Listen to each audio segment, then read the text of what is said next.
जुन येशू ख्रीष्टले क्रुसमा अब सिद्धियो भन्ने शब्द प्रयोग गर्नुभयो नि, त्यो शब्द युनानी भाषामा टेटेलेस्टाई हो। टेटेलेस्टाई भन्ने शब्दमा चाहिँ तीनवटा गहिरो अर्थ लुकेको थियो। एउटा चाहिँ ऋणबाट क्षमा हुनु, एउटा चाहिँ दासौताबाट छुटकारा हुनु, अर्को चाहिँ शत्रुबाट विजय हुनु।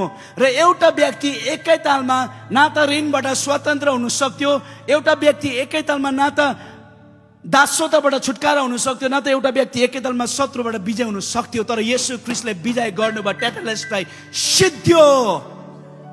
अनि न्यू क्रिएसनले चाहिँ त्यो सिद्धिएको शब्दमा विश्वास गर्छ। आमेन।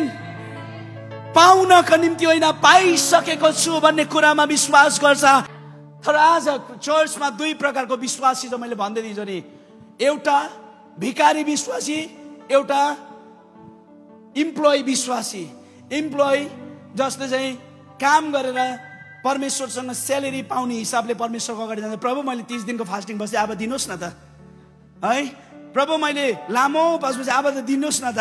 नयाँ सृष्टि भनेको चाहिँ माग्ने होइन, नयाँ सृष्टि भनेको चाहिँ रिसिभिङ हो, बाई फेथ, विश्वासको साथमा रिसिभिङ हो।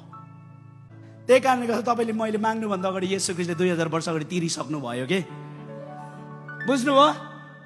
यदि येशूले नतिरिकन तपाईँले मागेको भए नि उहाँको छविमा चाहिँ दाग लाग्थ्यो। उहाँ नमागिकन दिनुहुने परमेश्वर हुनुहुन्छ।